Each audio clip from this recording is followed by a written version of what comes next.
여러분 안녕하십니까. 누리PD입니다. 자, 헌법재판소의 결정이 대한민국의 명운을 가른다. 자, 그렇다면 헌법재판소가 지금 어떤 상황인지를 우리가 알아봐야 되잖아요. 여러분 다 아시죠? 헌법재판소가 짜고 친다. 그러면 결론 났다. 다들 이렇게 생각하는 것 같아요. 저도 같은 생각입니다. 이게 이제 명백한 증거 중에 한 개가 되겠죠. 가장 중요한 핵심적인 이번에 안건이 될 텐데, 이번에 대통령 그 탄핵을 어, 이 심판하는 그 과정에서 제일 결정적인 것은 부정선거 이슈거든요. 이거를 이들이 다루지 않겠다라는 거죠. 현재 탄핵 심판 정인으로 선관위 사무총장 채택, 투표자 수 검정 신청은 기각.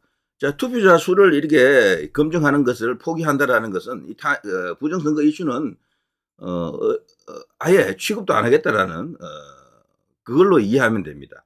그 밑에 헤럴드 경제, 투표자 수 검정 신청 기각, 신원식 안보실장 정인 채택. 자, 이런 과정 속에서 이들이 지금 서둘러서 빨리 이제 선고를 하려고 하는 것 같습니다. 3월 중에, 3월 중에 이제 끝낸다라고 합니다. 이게 벌써 뭐 관련된 여러 가지 소식들이 보도를 통해서 지금 알려지고 있는데요. 3월 중이라고 하면요. 한 달 반 뒤쯤입니다. 한 달 반 뒤쯤. 그럼 그 사이에 이 상황 변화가 완벽한 어떤 흐름의 변화가 없다 그러면은 대통령은 저대로 구하지 못할 가능성이 커졌어요. 만일 헌재에서 인용을 해버리면은 인용이라는 것은 대통령 파면하는 것을 말하는데요. 뭐 그냥 뭐 도저히 어떤 방법이 없습니다. 여기는 단심제이기 때문에 뭐 다시 뭐 재심 청구하고 이런 것도 없어요. 이 신청 이런 것도 없어. 그냥 끝이야 그걸로. 때문에 헌재가 이제 이대로 정말 막가파 같은 행동들인데요. 내란을 저지르는 실질적인 내란 주범들은 오히려 야권에 있는데 그것을 외면하고 그리고 부정선거에 대해서도 제대로 다루지도 않고 뭐 이런 식으로 이제 서둘러 끝낸다라고 하면 그 뒤에 어떤 일이 일어날는지는 각자 상상에 맡기겠습니다. 지금 만일에 그런 일이 이제 터진다 그러면은 가만히 있지 않겠다라고 하는 사람들이 많아요, 사실은. 많지만, 이제 그거는 뭐 나중에 일이고요. 자, 헌법재판소 관련해가지고 이야기할 때, 이들이 도저히 재판을 할 수 있는 인간들이 아니다. 재판할 수 있는 인간들이 아니다. 그걸 지금 시키는 게 가장 중요한 것 같아요. 부정선거 이슈에 대해서는 지금 사람들이 뭐 안 본 사람은 거의 없을 겁니다. 이러이러한 이유 때문에 부정선거다라고 주장하는 그걸 다 봤을 겁니다. 그런데도 불구하고 일정한 수준에서 더 이상 이렇게 확산이 안 되는 것은 우리나라 국가기관들이 철저하게 이걸 문을 닫고 있어 그래요. 그리고 수사기관들이 수사를 하지 않고 이것 때문입니다. 딴 거 없고요. 그리고 가장 중요한 이슈 중에 하나는 국민의힘이 이제 이게 아닥하고 있는 거죠. 꿀먹은 벙어리처럼 조용히 있는 거죠. 그것 때문에 그렇습니다. 그리고 언론계, 주요 언론들도 취급하지 않고 있고. 어쩌면 가장 중요한 게 언론이죠, 언론. 언론이 가만히 있으면은 이슈화가 안 됩니다, 원래. 그래서 오프라인의 힘만으로는 그게 한계가 너무도 뚜렷하고요. 그래서 대형 언론들이 좀 나서서 부정선거 규명운동에 동참하게 되면 싸움은 완전히 양상이 뒤집어지는데요. 자, 여기 보면요. 여기 부정선거 관련해가지고, 일단 이게 차단시키고 있는 이 헌법재판소 재판관들 성향 혹은 이들이 과연 공정한 재판을 할 수 있는 인간들인가를 볼 수 있는 여러 가지 이제 뉴스들이 나오고 있죠. 이게 이제 집중적인 보도 혹은 이슈화 대상이 됩니다. 이걸로 흔들어야 돼요. 자진 사퇴 혹은 기피, 회피 이런 것들이 일어날 수 있게끔. 죄책 사유가 불명하거든요. 문형배 뿐 아니고 뭐 여러 명입니다. 자, 현재 문형배 편향성 공세에 대해서 사법부 권한 침해 가능성 우려된다. 이게 헌재가 누구라고 하면요. 바로 여기 이제 헌재 공보관이라고 있더라고요. 헌재 문형배뿐 아니고 거기에 뭐 다른 정계선이라든가 이미선이라든가 뭐 정정미라든가 등등 그런 인사들이 하나같이 전부 흠결이 너무도 큽니다. 전부 기피되어야 될, 되어야 할 그런 인간들이죠. 여기에 대해서 뻔뻔하게 지금 헌재 공보관을 내세워가지고요. 이렇게 떠들고 있는 거죠. 예? 음. 사법부 권한 침해하지 마라. 지금 시중에서 떠들고 있는 것은 근거 없는 낭설이다. 헌법재판소는 엄격하게 헌법에 따라서 객관적으로 심리할 것이다. 그리고 심판할 것이다. 뭐 이런 식으로 떠들고 있는데요. 이거 믿어주는 사람이 과연 누가 있습니까? 특히 애국 보수 쪽에서는 이 말을 개소리로 지금 보고 있는 거죠. 개 짖는 소리 정도로 보고 있습니다. 자, 아무튼 이 편향성 논란이 이제 국민의힘에서도 일단 여기 참전했습니다. 여기 권성동이라든가 이 권영세도 지금 언급을 하고 있거든요. 문영배, 이미선 등 이 주요한 어떤 혐의를 갖고 있는 결격 사유를 갖고 있는 어떤 그런 재판관들에 대해서 공격을 시작했어요. 여기에 집중해야 됩니다. 여기에 집중. 지금 뭐 다른 이야기 할 필요 없어요. 헌법재판관들하고 싸워야 됩니다. 대통령 구속 석방하라. 이건 의미가 없다니까 지금요. 구속을 조금 더 오래 하더라도 그건 괜찮아요. 여기서 끝나면 그냥 모든 게 끝이야. 대통령은 진짜 박근혜 대통령처럼 되는 겁니다. 그렇게 되면은. 여기서 져버리면은. 헌법재판소에서. 구속은 솔직히 말해서 한 달 더 있어도 뭐 참아내야 됩니다. 어쩔 수 없습니다. 그거에 중요한 게 아니에요. 이 헌법재판소 재판관들이 이대로 가면 안 된다라는 것이 이들을 어떻게든 쫓아내야 됩니다. 이들을 쫓아내지 않고 헌법재판 자체를 중지시키거나 정지시킬 수 있는 방법이 없어요. 법적으로. 이미 이게 지금 내일 위를 달리는 기차가 되어 있는 거야. 목적지는 저기가 있다고요. 이미 저들은 가상의 목적지로 3월 초순 혹은 중순으로 딱 결정을 해놨어요. 한 달 내지 한 달 반 뒤면 끝나는 겁니다, 이게. 거기서 살아 돌아올 가능성이 있느냐? 0.1 정도 있습니다. 0.1. 99.9는 그냥 갔습니다, 벌써. 때문에 지금 싸움의 방향, 이슈화의 그 어떤 핵심 목표 타겟팅은요, 오로지 헌법재판소 재판관들의 비위, 혹은 뭐 여러 가지 흠결, 결격 사유, 그래서 기피 대상, 회피 대상, 제적 사유로서 이런 것을 계속해서 이슈화시켜야 되고요. 여기에 국민의힘이 어쨌거나 조금 나서주니까 다소 도움이 되는 겁니다. 권성동도 문영배, 이재명과 호용호재하는 사이고 얼마 전까지 SNS로 서로 안부를 묻는 사이였고 뭐 등등 어쩌고 말이 안 되는 그런 뉴스도 나왔었고요. 근데 문영배뿐이 아닙니다. 뭐 여기 다 걸려 있어요, 지금 다. 손 떼야 됩니다. 탄핵 심판에서 손 떼야 되고요. 그래서 탄핵 심판 자체가 정지되도록 해야 됩니다. 문영배도 아웃. 뭐 그 밖에 이제 이 문제되는 어떤 그런 재판관들도 몇 명 더 있습니다. 이들도 아웃. 그렇게 되면 탄핵 심판을 더 이상 할 수가 없겠죠. 그런 조건을 지금 만들어야 되는 겁니다. 지금 그런 조건을. 그거 아니고는 지금 방법이 없어요. 특히 문영배 같은 경우에는요. 얘 지금 부정선거의 온상 바로 이걸 통해서 모든 세계 여러 나라의 부정선거를 주물렀다. 관여했다라고 지금 이야기되고 있는데요. 요 바로 A웹, 뭐 아웹, A웹 뭐 여러 가지로 읽히는데요. 여기에 선거 관련해서 세계 선거 기관 협의회라고 인천에 있습니다. 이 사무처가 우리나라에 있고요. 우리나라가 이게 지금 제안을 해서 이걸 만든 겁니다. 그런데 이 배후에는 중국이 있다라고 다들 믿고 있죠. 그래서 미국 입장에서는 이걸 치기 위해서 이번에 엔테베 특공 작전 같이 스카이 데일리 보도 그 기사가 나왔던 거죠. 그런데 놀랍게도 문형배가요. 여기에 회의, 세계 기관 협의회 회의에 참석했었다라는 거죠. 과거에. 현재 헌법재판소 그 권한 대행인데요. 여기 보면 헌법재판소는 문영배 헌법재판소장 권한 대행이 2019년 11월 6일부터 8일까지 멕시코에서 열린요. 세계선거 재판회의 제3차 총회 여기 참석했다. 여기 이제 사진이 나와 있죠. 여기 바로 이 사람이 당시에 헌법재판관인데 여기 참석했던 겁니다. 놀라운 일입니다. 여기는 지금 부정선거의 온상으로 이제 비치는 그런 이슈입니다. 이게. 여기에 지금 헌법재판관이 와갑니까? 일반 판사가 가는 것은 어느 정도 이해가 돼요. 선거 관련 사무를 하는 담당자들이 가는 것은 이해가 되는데 여기에 떡하니 문영배가 간 겁니다. 그래서 문영배가 지금 굉장히 큰 의심을 받고 있죠. 이 사람 혹시 이 진짜배기 몸통 가운데 하나가 아닌가 이런 어떤 그 의혹들이죠. 여기에 대해서도 이 문영배는 입국다 상태로요 해명을 하지 않고 있습니다.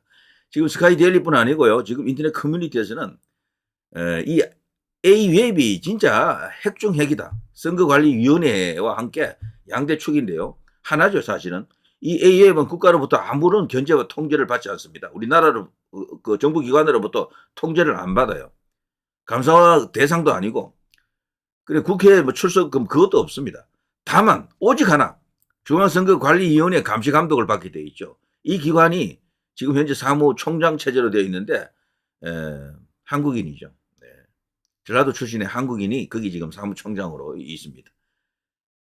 여기서 K보팅 뭐 수출하고 이런 거 관련된 여러 가지 사업들을 하고요. 뭐 아무튼 그런 부정선거 이슈 관련해서는 반드시 언급되는 그런 이야기죠. 이 문영배라는 사람은요. 여러분도 잘 아시겠습니다만 전형적인 여기는 노무현 세대 원조 노무현 세대에 해당됩니다. 이 사람은. 지금 우리나라를 뒤엎고 있는 모든 좌익들의 가장 극악스러운 세력들은 전부 노무현 영향입니다. 북한 영향, 중국 영향 이전에 노무현의 영향이 가장 커요. 그게 너무도 미화 뭐 이렇게 그런 상태로 잘못 이렇게 전달이 돼가지고 노무현이 마치 대한민국에서 가장 위대한 사람인 것처럼 깨끗한 사람인 것처럼 순국한 어떤 그런 영웅인 것처럼 그런 식으로 떠받들고 있는 거죠. 그 노무현 세대 중에 한 명이 바로 이 문형배입니다. 제가 볼 때는. 이 사람은 경남 하동 출신인데요. 나이가 이제 59세죠. 쭉 보면 이 사람이 우리법 연구회 그 악랄한 유명한 우리법 연구회 회장을 또 역임했습니다. 그러니까 이 사람은 말할 것도 없어요. 쭉 보면 전체적으로 제가 한번 보니까 경력을 보니까 뭐 다양한 어떤 그 경력을 갖고 있긴 한데 문재인이 임명한 사람이거든요. 헌법재판관으로. 그러니까 우리법 연구회 회장을 지냈다 이렇게 되어 있죠. 노무현, 문재인 그리고 문형배 이 라인으로 보시면 될 것 같습니다. 자, 이게 이제 문형배고요. 이것뿐이겠습니까? 이것뿐이겠습니까? 솔직히 말해서요. 이들의 끝은 뭐 너무도 많습니다. 오죽했으면 이런 사람까지도 지금 거론되는 거죠. 정정미. 정정미는 그동안 괜찮은 것으로 알았잖아요. 이 사람 또한 성향이 완전히 좌익이다. 이렇게 지금 볼 수밖에 없습니다. 대한민국 주적에 대해서도 말하지 못하는 인사청문회도 그게 나타났잖아요. 정정미 헌법재판관 후보자 헌재의 검수완박 판단을 존중한다. 개인적인 견해를 밝히는 것은 적절하지 않다. 우리나라의 주적은 없다라고 해도 과언이 아니다. 이런 식이죠. 이 사람도. 이거는 문재인하고도 똑같은 이야기예요. 문재인도 대선 나왔을 때 그때 유승민 당시 이제 그 후보가 이제 물었을 때 TV 토론할 때요. 이런 식으로 말했죠. 주적관에 대해서 흐릿하게 그런 식으로 이제 깔아 뭉개고 가는 그런 발언을 했었는데요. 정정미도 똑같습니다. 북한의 국제법적 지위를 무시할 수 없다. 조국의 평화적 통일을 위한 대화와 협력의 동반자다.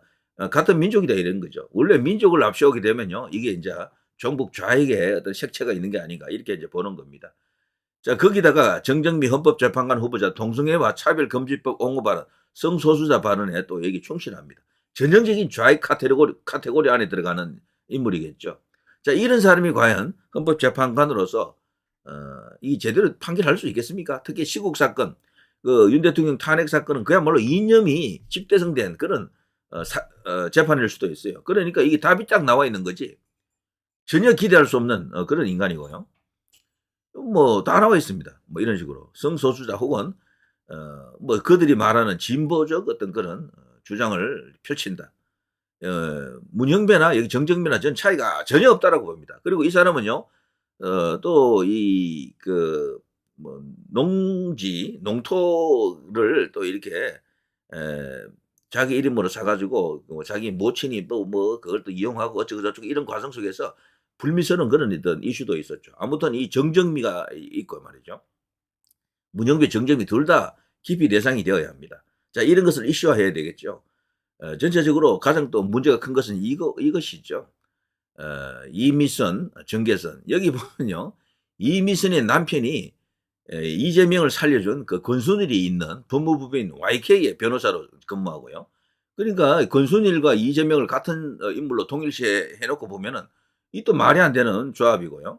그 밑에 정계선, 서부지방법원장 하다가 이번에 일쪽으로 왔죠. 이 정계선의 남편은 또 지금 국회 측 청구인단의 대표 변호사 격인 김희수 이사장이 여기 대표로 있는 공감에 소속되어 있습니다. 이것도 말이 안 되는 거고요. 이게 전부 재척 사유, 기피 대상, 회피 대상입니다. 예. 자, 문영배 제가 아까 말씀드린 것처럼요. 이재명 대표와 절친, 북침론 주장, 특히나 이 사람은 북침론으로 보일 수 있는 그런 글을 과거에 작성했던 게 또 알려져 가지고 난리가 났고요. 유엔군에 대해서 이 사람들이 왜 우리나라에 왔을까? 왜 우리나라에 와서 전쟁을 했을까? 이러면서 이상한 소리를 했어요. 네? 그래서 이 사람은 분명히 사상적으로 대한민국이 헌법의 품을 수 없는 인간인데 헌법 재판관을 하고 있는 겁니다. 김어준 민주당 인사 팔로우하고요. 그들과 굉장히 친하고 스스로도 우리 법 연구회 내에서도 자기가 가장 왼쪽에 있다 이렇게 말할 정도입니다. 정계선 남편 문제 제가 언급해드렸죠. 이미선 또 여기는요. 특히 이미선 이거는 동생이 말이죠. 윤석열 대통령 퇴진 특위의 부위원장입니다. 여자 동생인데요. 이런 식입니다. 전부 한 통 속이다. 하나의 카테고리 속에 들어가서 어떤 카르텔을 형성하고 있다. 여기에 만일에 40여기까지 들어가게 되면요. 뭐 그냥 게임 끝이죠. 뭐. 근데 지금 2월 3일 날 그들이 이제 결정한다 그러죠. 지금 최상목 그 권한 대행은 그래도 이제 뒤늦게라도 정신 차리는 것 같습니다. 내란 특검 이것도 거부했죠. 잘합니다. 그건 정말 잘했다라고 이야기해 줘야 되고요. 내란 특검 정말 위험한 거고요. 그거 만일에 이제 성립돼 버리면은 대통령이 설사 살아 돌아온다 해도 죽은 목숨이에요. 사실 그거 그대로 가동된다 그러면은 자 그런 거 해주고 그리고 또 마한혁 재판을 끝까지 하지 않으려고 어떤 의지를 지금 보이는 것 같습니다. 마한혁을 임명하지 않으려고 하는 그것을 계속해서 대통령의 권한으로서 그 누지르려고 하는 그런 어떤 의욕을 보이는 것 같은데 자 여기서 이제 중요한 것은 헌법재판소가 2월 3일 결정을 했을 때 그때 어떤 일이 이제 벌어지느냐 끝까지 막아야 되는 거죠. 마한혁은 지금까지 거론된 모든 여기 헌법재판관들보다도 왼쪽에 있는 인물이죠. 이런 식이고요. 자 이런 모습입니다. 여기 이제 오늘 트위터에 뭐 올리지? 빨리 김어준 방송 보고 싶다. 어디 보자 내 주식이 어디 좋은 소식 없나? 요거는 이미선 재판관 이야기죠. 여기 태양광 같은 걸 이용해 가지고 문재인 시절에 말이죠. 엄청나게 많은 돈을 벌었다 그렇게 알려져 있죠.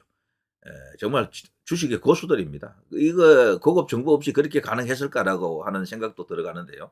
명의신탁 난 되는데 우매한 너희는 안 돼. 여기 정정미 이야기죠. 농토 그 문제입니다. 다들 문제를 안고 있죠. 이런 것이 인터넷 공간에 가면 다 나와 있고요. 자, 이들입니다. 자, 문영배, 정정미, 이미선, 정계선, 여기다가 마흔여까지. 그러면은 구인 헌재에서 4명 남는데 나머지 4명 중에 1명만 죽으러 가게 되면 끝이죠. 그래서 이대로는 안 된다. 모든 논의의 초점, 싸움의 대상은 저들이다. 저들과의 전쟁이다. 재척 사유가 차고도 넘친다. 기피 대상, 회피 대상으로 몰아가야 되는 거죠. 그래서 재판을 중지시켜야 됩니다. 저들을 적어도 2~3명 정도 아웃시켜가지고 재판을 중지시켜야 된다. 이런 생각이 들죠. 이대로 가게 되면요. 그냥 뭐 힘 한번 쓰지 못하고 끝납니다. 예. 누리 PD 김준희였습니다.